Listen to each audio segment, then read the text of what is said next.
안녕하세요. 매일 새로운 사연을 전하는 읽어주는 사연 라디오입니다. 구독과 좋아요, 많은 공유 부탁드립니다. 오늘의 사연 시작하겠습니다. 안녕하세요. 올 가을에 결혼식을 올리려던 예신입니다. 하지만 제가 과거형으로 쓰는 이유는 이미 눈치채셨겠지만 파혼했어요. 파혼이라는 거 들어보기나 했었지 제 이야기가 될 줄은 꿈에도 생각지 못했는데 아무튼 사람 일이라는 게 참 마음처럼 되는 게 아니네요. 일단은 얘랑이라고 부르기는 싫고 그렇다고 이름을 부를 수는 없으니 편의상 남자친구라고 칭하겠습니다. 남자친구하고는 지금은 이직한 직장 상사의 소개로 만났어요. 사실 상사가 주선하는 소개팅이 좋아서 나가는 직원이 몇이나 될까요? 저도 마찬가지였습니다. 회식 자리에서 제가 무슨 말을 한 것도 아닌데 뜬금없이 저더러 제가 참 외로워 보인다며 자기 사촌동생이랑 닮아서 마음이 쓰인다나 어쩐다나. 솔직히 곱게 술이나 마시고 들어가시지 왜 나한테 저러시나. 쓸데없는 상사의 오지랖이 부담스럽고 짜증이 났던 게 사실이에요. 하지만 술자리에서 해대는 헛소리니 술 깨면 본인이 뭔 말을 했는지 기억도 못할 거다 싶었고 그래서 그냥 별말 않고 지나가려 했거든요. 그런데 이튿날 지난밤에 술은 분명히 다 깼을 텐데도 굳이 지나가는 저를 붙잡고는 자기가 소개팅을 해주겠다나요? 그리고는 제가 제대로 거절을 하기도 전에 사양 말고 만나보라 하는데 매일같이 마주쳐야 하는 상황이었으니 그렇게까지 말하는 상사의 면전에 대고 불편해서 싫습니다 하기가 쉬운 일은 아니었지요. 그리고 또 한편으론 내가 그 정도로 어디가 안 돼 보였나 싶은 게 그래서 그래 좋은 게 좋은 거다 생각하고 한번 만나나 보자 뭐 그렇게 나가게 된 자리였습니다. 남자친구는 얼굴이 동글동글하고 피부가 하얀 고생이라곤 하나도 안 해본 듯한 소위 새님 같은 얼굴을 하고 있었어요. 반면에 저는 일단 저부터가 운동도 좋아하고 소위 여름엔 바다로 겨울엔 산으로 떠나는 사람이었다 보니 본능적으로 이 남자랑 나랑은 안 맞겠구나 그런 느낌이 딱 오더라고요. 그런데 남자친구는 그런 제 마음을 전혀 눈치채지 못했던 건지 계속해서 자기 얘기만 해나가기 바빴습니다. 한마디로 자기 PR이 따로 없었죠. 대학교 졸업하고 중소기업을 잠깐 다니다가 회사 사정으로 하루아침에 백수가 되었고 이후로 이런 일은 두 번 다시 겪고 싶지 않아서 3년의 공부 끝에 9급 공무원이 되었다나요? 그리고 그때 저는 이미 남편에 대한 호기심이 바닥난 상황이었기에 아, 네, 그러셨군요를 적당히 섞어가며 대화에 임할 뿐이었네요. 하지만 그런 남편과 제가 의외의 곳에서 공통점을 발견했는데 그건 바로 둘 다 놀이공원을 좋아한다는 점이었어요. 사실 30이 넘어간 이후로는 같이 놀이공원 갈 친구들을 찾는 것부터가 쉬운 일이 아니었거든요. 그렇다고 혼자 가기도 그렇고 여담이지만 아닌 게 아니라 혼자서 놀이공원에 가본 적이 있는데 사실 대부분의 놀이기구들이 둘이 타거나 넷이 타거나 아무튼 짝수로 떨어지는 경우가 대부분이에요. 그러니 혼자인 저로서는 시쳇말로 꼽사리를 낄 수밖에 없었고 그럴 때마다 얼마나 불편하고 괜히 눈치까지 보여서는. 그래서 그 이후로는 놀이공원은 저에겐 말 그대로 그림의 떡이나 마찬가지였습니다. 그런데 남자친구가 그럼 앞으로 자기랑 가자고 하더라고요. 자기도 너무 가고 싶었는데 그동안 같이 갈 사람이 마땅치 않아서 못 가고 있었다면서 말이죠. 그렇게 한 가지 공통점을 발견하고 나니 그때부턴 대화가 비교적 무르르듯 이어져 가기 시작했습니다. 그리고 헤어질 땐 너무나 자연스럽게 다음 약속을 정하고 있는 저희의 모습을 볼 수 있었죠. 이후로 저희는 2년이란 시간을 사귀었고 사귀는 동안은 정말 웃음이 끊일 일이 없었어요. 평일엔 각자의 일로 바쁘다 보니 주말 중 하루를 온전히 같이 보내는 식으로 데이트를 했는데 사실 연애하면 만나서 하는 일들이 뻔하잖아요. 밥 먹고 영화 보고 차 마시고 그 코스에서 좀 벗어나봤자 뭐 어디 전시회를 본다던가 그 정도 그렇죠?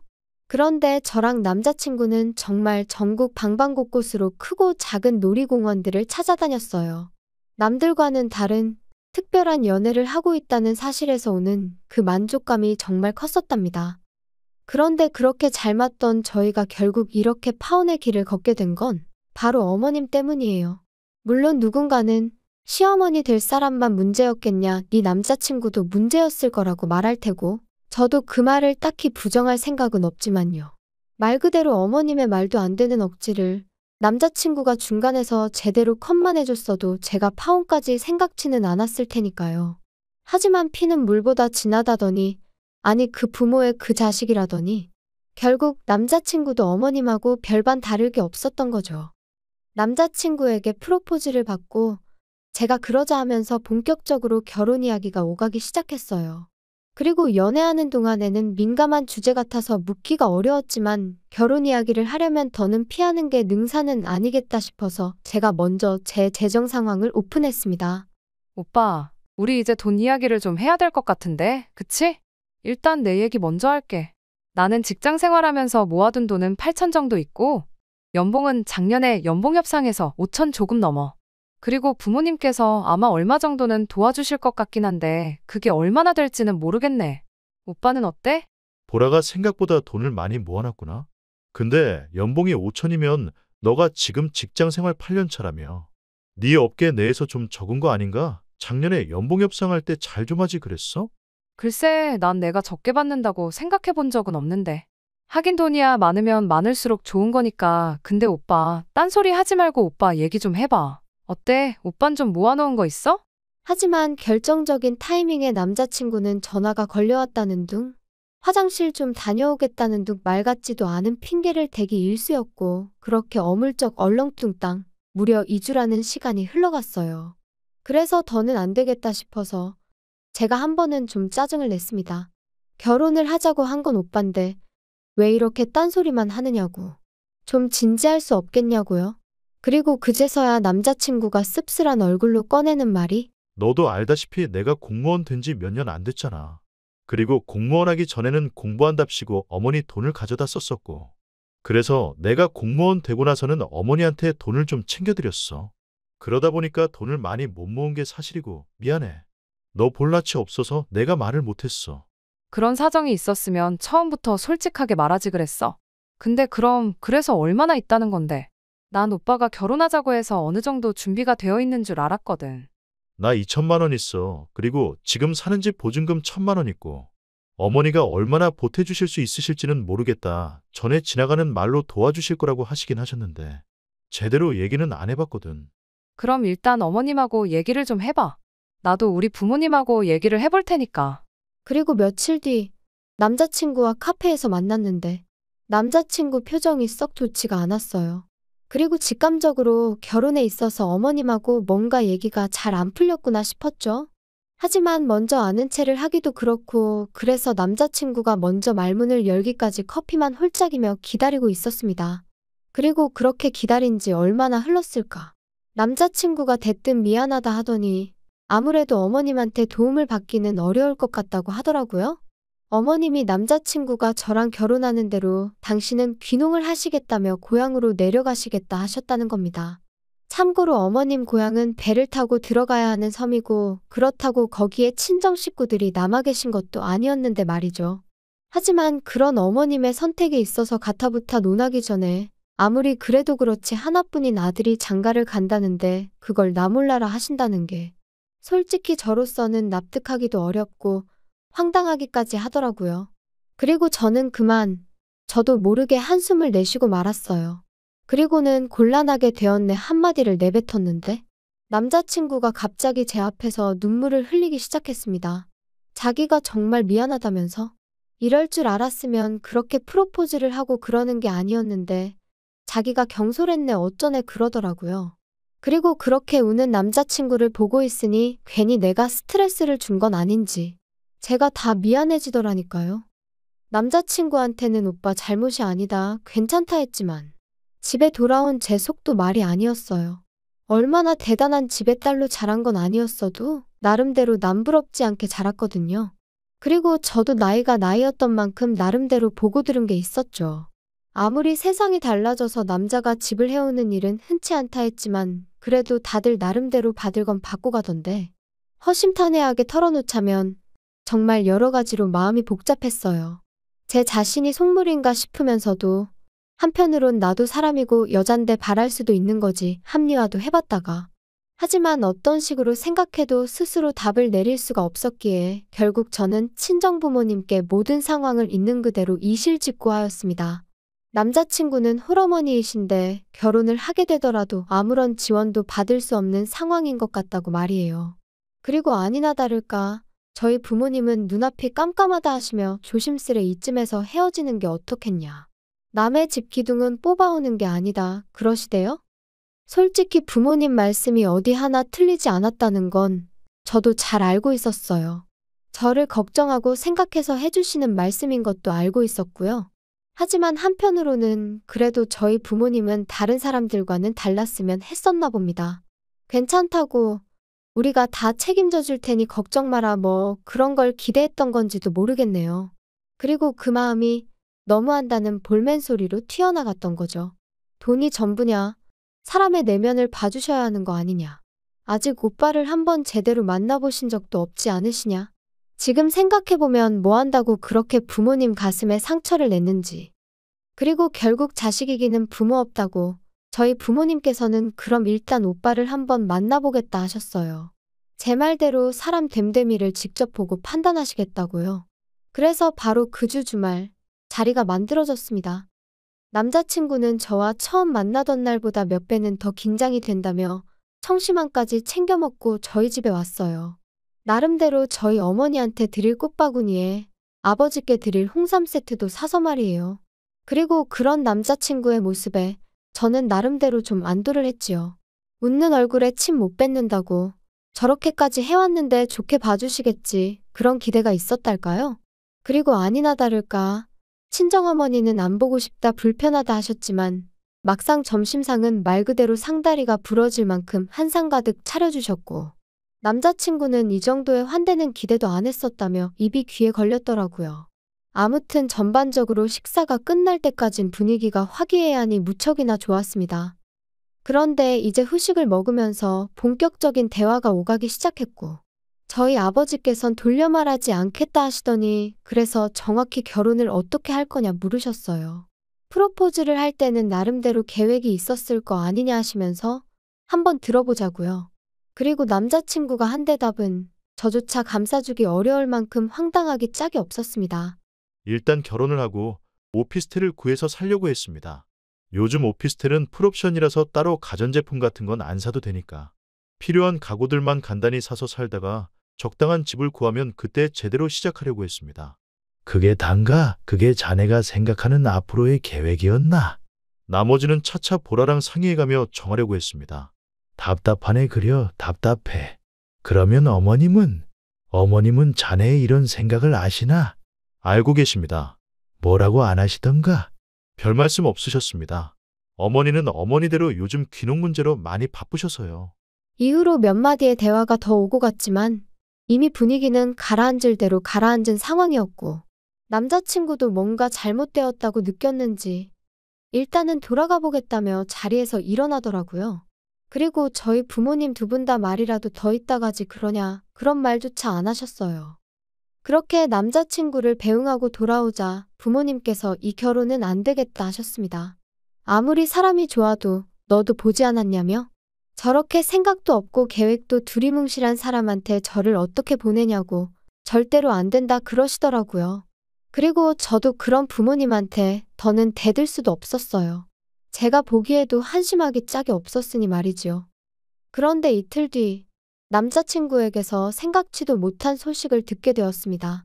자기가 저희 집에 다녀간 이후로 어머님과 이야기를 나눴는데 어머님이 저희 신혼집 문제를 해결해 주시겠다 하셨다는 거예요.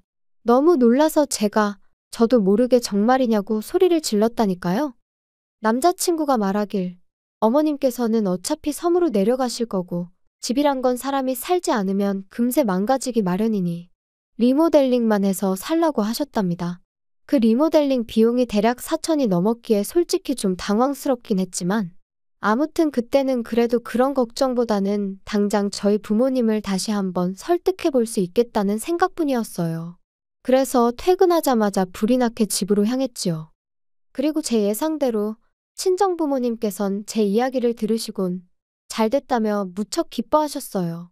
하지만 한편으론 갑자기 남자친구 어머님이 태도를 달리하신 데는 분명 이유가 있을 거라며 그 이유가 뭔지 남자친구에게 제대로 물어보라고 하셨습니다. 저는 부모님의 걱정이 좀 과한 거 아닌가 싶었지만 돌다리도 두들겨보고 건너라는 옛말처럼 확실히 해둬서 나쁠 건 없다 싶었기에 알겠다고 했고요. 그런데 며칠 뒤 남자친구 어머님을 처음 뵙는 자리에서 저는 생각지도 못한 사실을 알게 되었습니다. 그래, 부모님께서 결혼하는 거 허락하셨다고?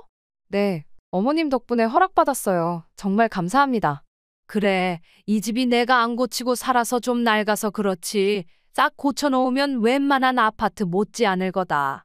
여기가 내가 알아보니까 보통 전세로 들어오려면 2억 5천은 줘야 된다더라고. 그러니까요. 정말 감사해요.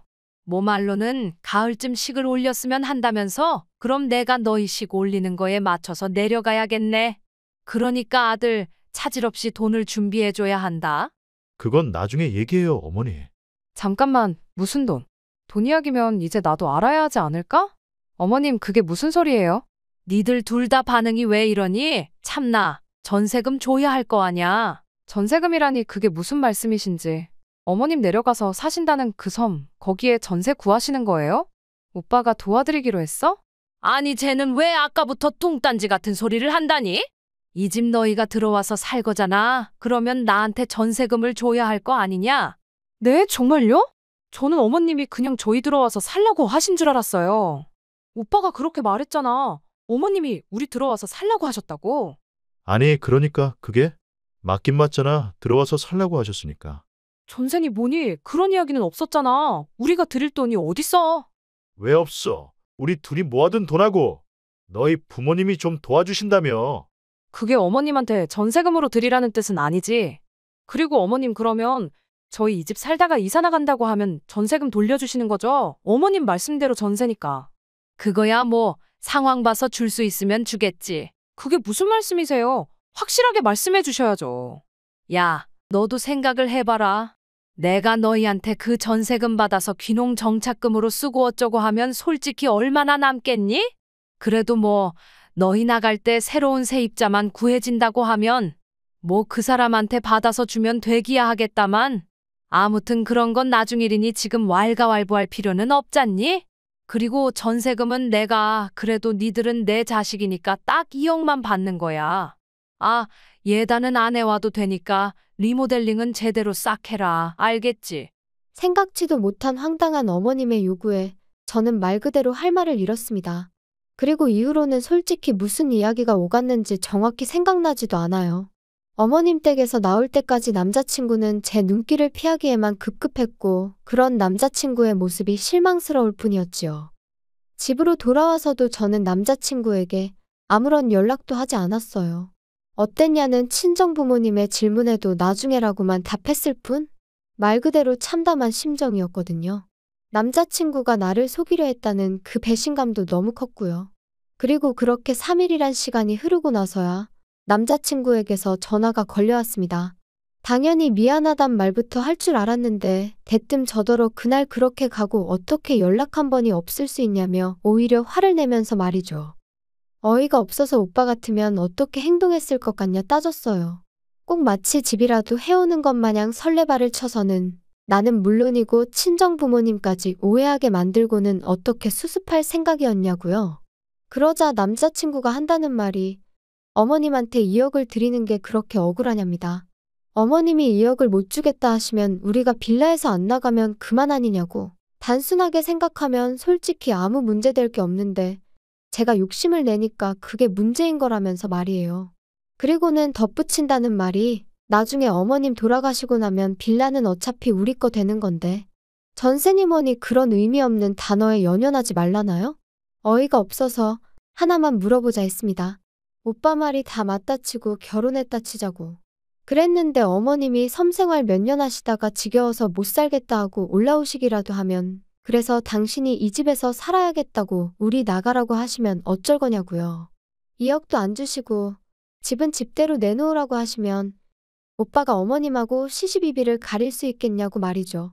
그랬더니 남자친구가 한다는 말이 저더러 넌 왜 이렇게 융통성이 없냐며 그럴 땐 같이 살면 되지 꼭 한쪽이 비켜줘야 하냐는 거예요. 그리고 그 말을 듣는 순간 어쩌면 저희 부모님이 진작에 보셨을 그래서 저를 말리셨을지도 모르는 바로 그 광경이 제 눈앞에 펼쳐지는 기분이었습니다. 저희 부모님 돈을 말 그대로 처바른 속만 번지르르 한 좁디 좁은 빌라에서 어머님과 남편에게 시달리는 제 모습을 말이죠. 그리고 눈앞에 그 광경이 펼쳐지기가 무섭게 저는 뒤통수를 망치로 세게 맞은 듯 했습니다. 제가 제 스스로 불구덩이로 들어가려 했다는 걸 깨달았으니까요. 그날 밤 저는 남자친구에게 이별을 고했어요. 다른 건 하나도 안 보고 오빠 한 사람만 보려고 했는데 오빠는 나 말고 어머님도 봐야 하고 아니 어머님부터 챙겨야 할 것 같다고. 그리고 나는 그런 꼴을 이해해가며 살 만큼 마음이 넓은 사람이 아니니 헤어지자고요. 솔직히 말해서 넌 결혼 준비가 안 된 자식이니까 결혼 준비부터 제대로 해놓고 여자를 찾아라. 아주 단도직입적으로 쏘아붙이고 싶은 마음도 없던 건 아니었어요. 하지만 제 나름대로 성숙한 이별을 해보려고 했습니다. 그래야 적어도 남자친구와 만나온 2년 좀 넘는 시간이 허무하게 끝나지 않을 것 같았거든요. 하지만 남자친구는 끝까지 그런 제 작은 바람 하나 제대로 들어주지 못했습니다. 저더러 이제 보니 돈밖에 모르는 X였다면서 저 같은 속물은 처음 봤다고. 아직 결혼도 안 했는데 벌써부터 자기 어머니라도 모시게 될까봐 벌벌 떠는 모습을 보니 자기가 더 정이 떨어진다나 어쩐다나요? 그 정도 눈치는 있으니 어디 가서 밥은 안 굶겠네. 저도 나중엔 너무 열받아서 저렇게 답장하고 차단해버렸네요. 여기까지가 어디 가서 말하기도 민망한 제 파혼 이야기예요. 그리고 처음엔 솔직히 다른 사람 탓도 많이 했어요. 소개해준 상사를 탓한 건 물론이고 남자친구와 함께 갈 만한 놀이공원을 추천해준 익명의 사람들까지 말이에요. 그런데 요즘 곰곰이 생각해보니까 결국 제가 사람 보는 눈이 없던 게 문제였다 싶대요. 그래서 앞으로는 당분간은 그럴 생각이 없긴 하지만 그래도 만약에 누군가랑 인연이 닿게 된다면 전보단 곱절로 배에 배로 주의하려고 합니다. 그리고 또 이런 말은 어떻게 들릴지 조심스럽지만 왜 어른들이 결혼할 때는 좋아하는 마음 하나만 보는 게 아니라고 하는 건지 이번 기회를 통해서 정말 절절히 배웠거든요. 어른들 말씀에는 정말이지 늘 지혜와 경험이 녹아있는 것 같아요. 아무튼 저에게 만약 또 한 번의 기회가 허락된다면 여러모로 저랑 비슷한 사람을 만날 수 있길 바랄 뿐입니다. 긴 이야기 들어주셔서 감사합니다. 오늘의 사연은 여기까지입니다. 구독과 좋아요, 알람 설정해주시면 앞으로 더 좋은 사연으로 찾아오겠습니다. 감사합니다.